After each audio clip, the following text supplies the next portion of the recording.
Hello, welcome back to another video.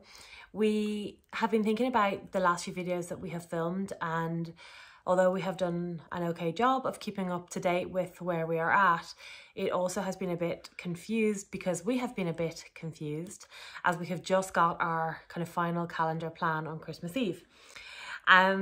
We have got our plan down in front of us. That's what I keep looking down at. So I'm going to try and keep it as clear as possible.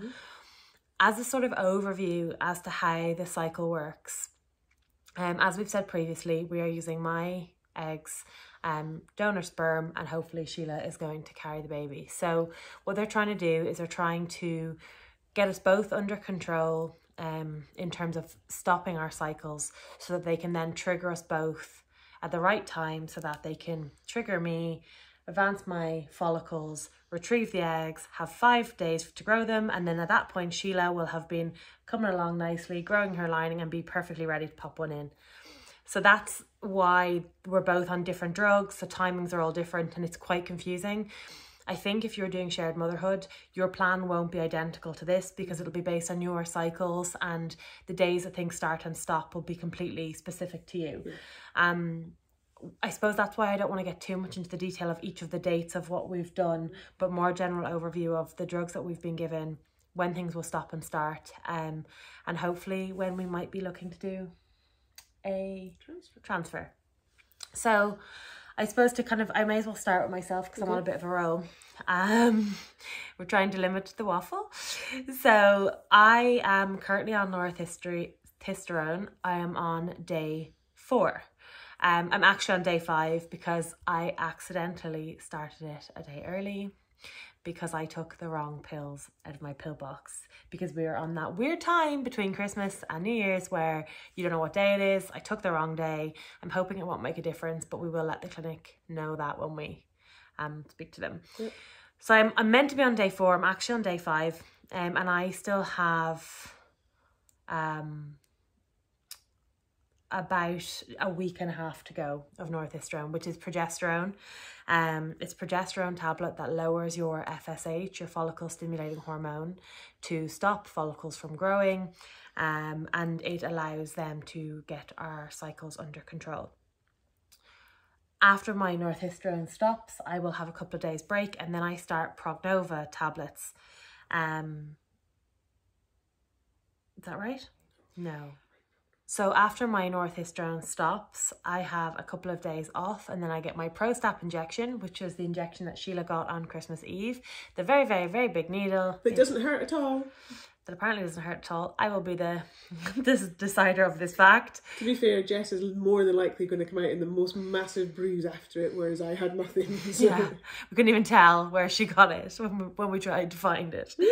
So I will get that then in a couple of days after I've stopped my northisterone. And then what they do, so the Prostap injection is a downregulation that stops any eggs from maturing. And then there's a day break. And then after that, I start my Overleap. So basically, up until my Prostap is them stopping all of everything from taking place. Stopping ovulation, stopping any period, stopping any cycle.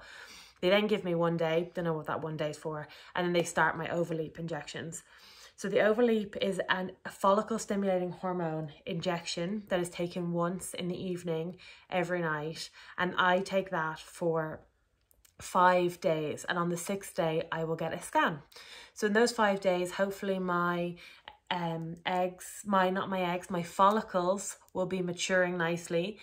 What they're looking for is plenty of follicles in both ovaries, and on my scan they will check for that. They will check how both ovaries are doing, they'll count the follicles and they'll measure the follicles.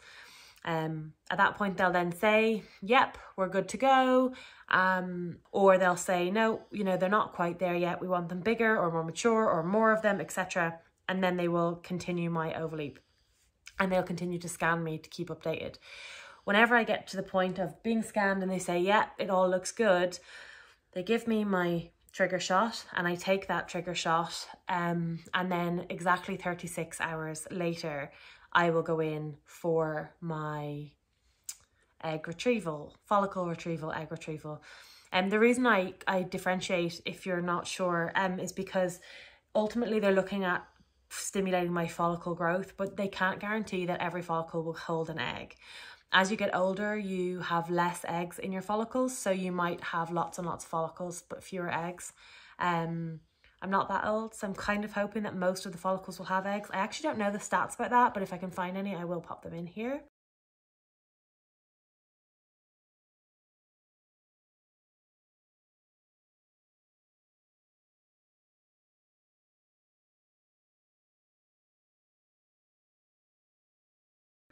But generally speaking, they don't count your eggs by looking at your follicles. They count them as follicles, and then once they retrieve the follicles, they open them all up, and there's hopefully as many eggs in there as you can get. So that's why I change myself sometimes when I say, you know, growing eggs. It's not about growing eggs really, although they are maturing. They're measuring your follicles. So the trigger shot is what, like, essentially a trigger of the hormones that would make you ovulate, and then they wait 36 hours and then they go in and they retrieve them. So at that point, they will have to have Sheila all ready to go to transfer it across.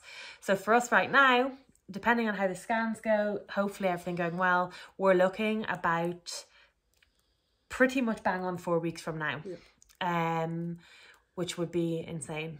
So that's what they would be doing for me. I suppose, do you want to just say about your kind of how you're going to line up with that? So I'm already on northisterone now for just over a week. I have got, what, 1, 2, 3, 4 days left of that. And near enough in the middle of that kind of just under 2 week span of northisterone is when I got the Prostap injection.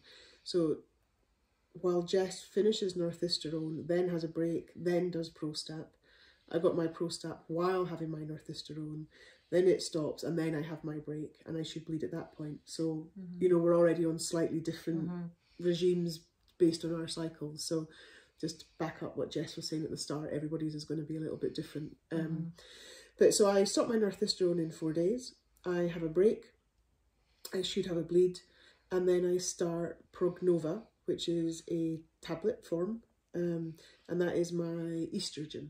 And that is to promote the growth of the lining in my womb to hopefully then be ready to take an embryo. So I'm going to take Prognova for 10 days. On day 9 of taking that, I go in for my scan, so they check that my lining has grown, that it's in good condition, that it's kind of a healthy thickness. And that's where my plan with the clinic stops. They haven't detailed any more out of that, and that's because it's very dependent on how my lining's been doing. Do I need to do anything else? Do I maybe need to continue Prognova? Do I stop Prognova? Not sure. And it'll also depend on how Jess is doing. Her scan is 4 days after my scan. So if my lining's doing well, they'll maintain me at that level. If it's not, then they'll try and boost it. And then depending on Jess and her scan, will then dictate my next kind of tablets or drugs, if you like. But all of that is up in the air depending on scan results and timing, so there's nothing detailed out after that. So I do know that at some point I will also start injections, which are going to be either 2 or 3 times a day, and that'll just be in the lead up while the embryos, or while the eggs are being fertilized and growing into embryos. I will be taking injections, which will just give my body that final kind of boost ready for the transfer to happen. And then the other thing that I'm doing, just away from kind of the drugs from the clinic in terms of preparation, we did a video, if you saw it, about the supplements Jess has been taking to try and keep healthy and promote kind of healthy eggs. We mentioned at the time that in the lead up to embryo transfer, there was kind of some vitamins that were recommended for me. The book recommends that you take them. The book All About the Egg, for anybody that doesn't know, that's the one that we've kind of been reading to give us some guidance with this stuff. It's written as though it's the same person going through the retrieval and then the transfer. So it's written as though you go through retrieval, then everything gets frozen, and then later you'll be doing the transfer. So what it talks about is the month before transfer and what to do to get your body ready for that point. And it talks about taking, specifically for the lining growth and health, it recommends vitamin E and L-arginine. So I'm going to start both of those pretty much tomorrow. They came in the post today, so we can get all that organised. And it also recommends taking vitamin D, which isn't specifically about the lining of the womb. It's just about general health in pregnancy. It's not in the chapter on the preparing for transfer. It's just a general one. So I'll be doing vitamin E, L-arginine, and vitamin D3 for the next month to support my body and hopefully get it as healthy as it can be and as ready for a transfer as possible. I'm not sure if we'll be able to pick up the noise that our dog is currently making, but he's like sucking his leg or something, so that's what that weird noise was. As dogs do. If you could hear that. I don't know, he's underneath us here. And that's Hugo, by the way. Yeah. He tends to be the noisy one. Yeah. So that's kind of where we are. I suppose the only other thing that we might mention is just the kind of any side effects of the drugs that we're taking so far. So obviously up to date, we've both taken northistrone, me for 4 days, Sheila for a little over a week, and she has also had her Prostap. The northistrone is a progesterone tablet.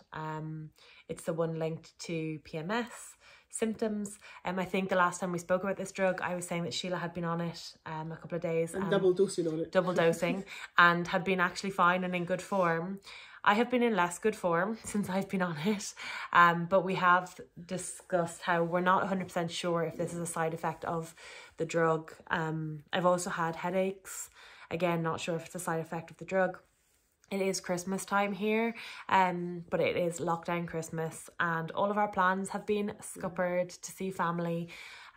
So we've been kind of low, I would say, just trying to make the most of Christmas. I think it's hard when you feel you should be having a good time and you should be enjoying yourself, and then we feel a bit flat. So we haven't been in the best of form, so we're not sure if it's the drugs. Yeah, I mean, forgetting the drugs, we've had a couple of tough days anyway, just because we haven't been able to see family and we haven't been able to be out and about much. Plans that we were excited about kind of got dashed at the last minute. So as everyone, for the rest of the country, it's not just us, but everybody is going has through their own that stuff. So whether that's the drugs have exaggerated those feelings or not, we've got absolutely no idea. I definitely have that feeling. You know, if you're watching this, you might recognize when you're kind of PMSing or you're kind of close to your period, and you get that kind of angry way when you almost can see yourself being angry and you're like, what's wrong with you? You're fine, but you can't stop yourself from being angry or frustrated. Like, I feel a little bit like that at the moment. So I suspect that's to do with the progesterone, because that's not so much linked to feeling a bit flat. That's more like that agitated way that you get that does feel very hormonal. And I was definitely there yesterday, which kind of tied in with when my cycle should have started anyway. So there's probably that mix in there. There's definitely hormones at play. We just can't unpick for sure which horrible feelings are hormones or are lockdown Christmas. But we definitely both feel a bit flat, a bit frustrated, and not a lot of patience. And we are usually quite patient, and we're very patient with each other, but I think we've just been it's been a bit harder work than usual. And we've been trying to be good to ourselves. We've been out having long walks, getting lots of fresh air, bit of exercise, just little things, having baths, that make us feel like we're generally just trying to be normal. The Prostap injection, any side effects? None. No, well, again, can't specifically say I felt this because of the Prostap injection or... No, there was no changes in you particularly when you got it? There was no physical pain or anything like that. Yesterday I did feel, I said this to you, and it's a stupid word and it's not really a word at all, but I felt very periody yesterday. Again, the mood thing, but I... I was going to say, what other symptoms? What real symptoms does periody mean? Periody. Kind of bodily wise, like tiny kind of cramping. Just if I wasn't taking all of these drugs, I'd be like, oh, here we go, it's period time. Like I knew. Okay, so cramps. Anything else? It's really hard. It's just a feeling. It's apparently just a feeling. I'm sure those of you who haven't gone 8 years without a period will relate exactly to how I'm feeling or how I was feeling yesterday. But so yesterday I did kind of feel a bit, mood wise, definitely a little bit kind of unbalanced, out of control. Compared to how I would normally feel, and my body just wasn't quite normal, if you like. I kind of knew there was something off. Didn't bleed, didn't have any serious cramps or anything like that. without the Prostap and the northistrone, I would have. Yeah, I was going to say that's probably the main side effect of the Prostap. Well, it's not a side effect; it's the actual effect. Is that you that you haven't had your period. Yeah. So I suppose that's good. Yeah, but no side effects. No, other than those that we've talked about in terms of moods. But generally, so it kind of follows our normal pattern, because generally when we would have PMS symptoms, Sheila would be more tearful and I would be more angry. That's just how we both respond to those hormones. That's what progesterone does to us. So we can tell if Sheila's that stage of her cycle, because she'll be crying for no reason, and I'll be like, there's always a reason. Even you would say there's not a reason. Like, the reason could be like that she dropped her tissue on the floor.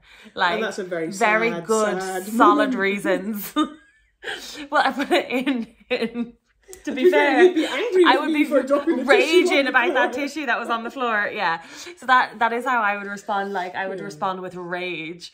I don't tend to get angry with everybody else. I get really angry with myself, and I get really frustrated with the dogs for doing normal things like walking around me. I'd be like, get out of my way. So yeah, they probably know first. If I'm at that point in my cycle, they'll go away and leave me be. Poor animals. I love them really, but they wind me up all of the time, but I'm just quite patient with them. But at that time of the month, I'm like, why are you in my way? It is a loss of patience. So we're both kind of following what we would usually in terms of, I've been a bit angrier, and angry is too strong a word. It's more like irritable. That's probably the closest. Like, things annoy me that wouldn't usually annoy me. Yeah. And you're probably quicker to express that frustration. No, I'm not. Than you would normally be. Yeah, I know I'm being like that though. It's the same way that you're being emotional, and like, we're pretty good. Like, I'll be like, I know I just feel really ragey today and I just need to be by myself, or I need just to watch movies, and that's fine. Like, I don't tend to get annoyed with you or with anybody else, generally unless speaking. I drop that tissue on the floor, obviously. Yeah, then she deserves it. So yeah, so that's kind of where we are right now. The next kind of stage is Sheila feeling your northistrone, finishing your northistrone, and starting Prognova, and then me finishing my northistrone and getting my Prostop and starting Ovaleap. Yeah. So we will kind of keep you up to date with where we are, but that is our plan. We're hoping, as I said, for in the next sort of 4 weeks to be doing embryo transfer, which I think would be mental if it happens, but really exciting. I think the bit I'm the most excited for right now is embryos.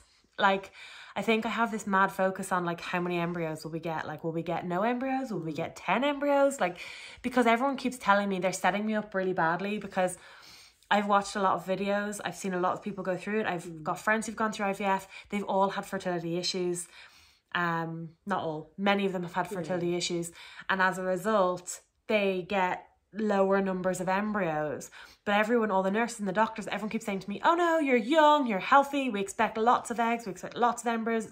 So I feel like I'm being set up really. Yeah, it's a little bit of pressure in a way, isn't it? Like, yeah, I'm starting to feel the pressure of that a little bit. Like, how many embryos. I'm actually quite excited too, because I obviously want lots, because I don't want us to have to go through this again. And I would like to carry another child or children in the future, if we should be so lucky.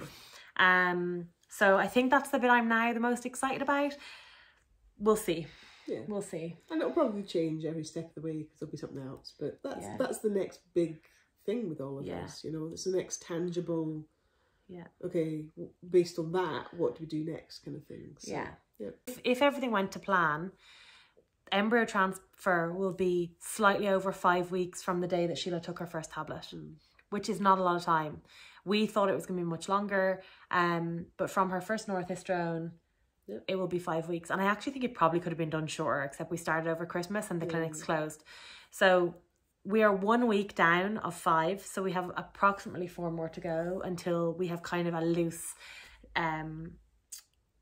embryo transfer date, but that will get more specific as we go along and we get our scans. So we will keep you up to date, and we hope that's helpful information. If there is anything that you want to specifically ask us, or anything that you're thinking from this video, do let us know and we will try and answer it. We do get lots of random questions, like from family and friends and people that we tell, which is everybody, because I tell everybody what's going on, probably way too much detail. So we might at some point like write down some of the kind of common questions that we get asked and answer some of them. So if you do have any questions, do feel free to ask them. And if we get enough questions, we'll maybe do questions and answers video. But yeah, so thanks for following. I hope that that was a bit more clear. It was certainly more clear than the last video that we did, which made no sense. And Sheila said things like, I will take that for 10 days. And on the 14th day, I will do this. And we didn't realise until we watched it back. So yeah, clearly we made no sense. No. Hopefully that made more sense. I think so. We'll soon find out. Yeah. I'm now at risk of rambling because I don't know how to end the videos. I know. Okay, well, bye. Bye.